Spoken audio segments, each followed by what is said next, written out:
floods, earthquakes, lightning strikes, and being abandoned for over 50 years. And still, this awesome mission behind me still stands today. Stay tuned for this episode of the Arizona Timeless Tours.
The year was 1692, and a Jesuit priest was invited by the native people who lived right around this area that was Mexico back at the time. He was invited to this area because of his reputation. He came here from the Pueblo Revolt in New Mexico. Now some may say, how was Father Kino so loved by the natives that were living in this area? They welcomed him here. They asked him to come here. They invited him here because of his relationships, because of the love he had for the cultures that were here. But his main purpose as a missionary, as a Jesuit priest, was to bring forth Catholicism to the natives that were living here at the time. How did he do that so peacefully? The Jesuits were known to intermingle their religious beliefs with the religious beliefs of the people that they were ministering to. So if there was something that seemed almost the same as the gospel that they were presenting, then they would take that story and intermingle it with what Catholicism believed, and it kind of made it a lot easier to bring forth the gospel that they were proclaiming to these native peoples at the time. They didn't start construction on this church until 1783, and they finally finished around 1797. And when they finished, they just ran out of money. It was privately funded. They ran out of money 14 years later, so they stopped. And that's pretty much what the condition of the church is in now. Now the interesting thing was, right after they finished building this beautiful church in the late 1700s, Mexico declared its independence from Spain. Now what kind of problem did that cause with this mission, with this church right here?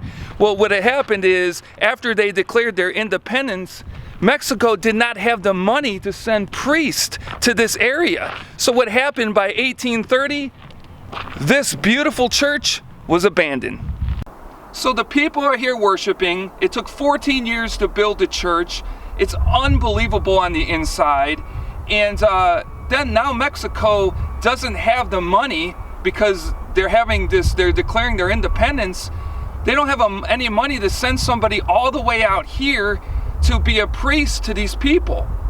So now in 1830, this place goes dormant. And for the next 50 plus years, nothing goes on in this church. Now, there are awesome documents of the people who lived in the village surrounding this church from the 1830s, 40s, 50s, 60s, and then even into the 1870s, of how people used to come through this area, and they protected the people, the native peoples this was their church. No matter that there was no service going on inside of there anymore, no matter that it was now abandoned, they felt responsible for this church. This was their church. So they would protect it from the people that were coming through. Finally, over 55 years later, and after the Civil War was all done and completed, they started sending priests back to this location. And what was unbelievable was this. The native people that surrounded this church, that kept this church in its condition and safe, came out to greet the priest. They were so happy to see them. They said, "We knew that you would finally return to us. We knew it." And they went back inside of their homes and they brought out all of the statues and everything that was inside the church. They had taken it out so none of it would get stolen, and they brought it out and they placed that stuff back inside of the church, and the church bells rang, and finally, they had their church back up and running again.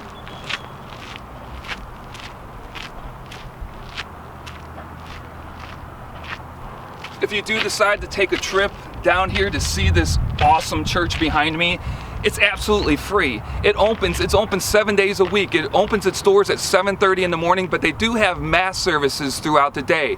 So during the time when they're having mass, of course they close the inside of the church. I believe you can go in there and watch the service, but you can't film and take pictures. They have signs all over the place that tell you what time the mass is and that there's no filming or recording during the mass. That's just respectful.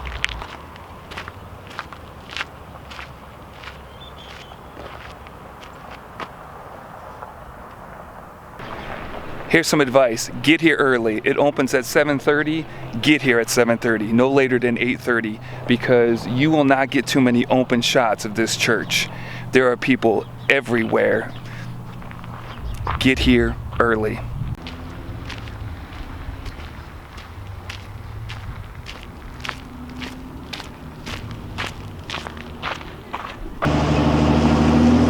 There you go, old and new. A building built back in the late 1700s and a UPS truck.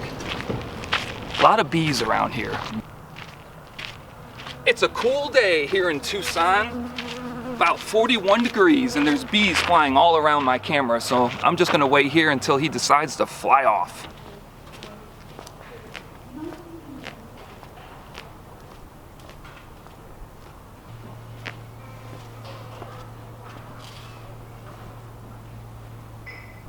Okay, behind me used to be the mortuary, this building right here, where they used to lay the bodies to be seen after they had passed away.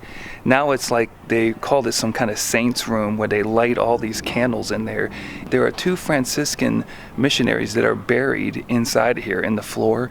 And then out here, in this area right here, where all these bees are flying around, this used to be the cemetery, but they moved all the bodies from here. So what's so unique and so awesome about this church that still stands back here is Father Kino started 21 missions. And out of those 21 missions, this is the only one that's left that there's active services still being done in. If you go down there, it shows the mass times. They have mass every day. There's a lot of history out here. You got to get over here and check it out. Unbelievably how they've preserved this church over the last 50 to 60 years of constant upkeep, from water damage to earthquakes to lightning strikes. They have done a phenomenal, absolutely phenomenal job. I think it's really cool how the East Tower in 1797 was not completed because they ran out of funds, and the East Tower today is still not complete. But I know that in the next couple years they're going to come out here to the East Tower and start working on it. They've already done the other one. You can tell how they both look. The other one is completely done and looks absolutely magnificent, especially in the background of these blue, beautiful skies and farm fields around here.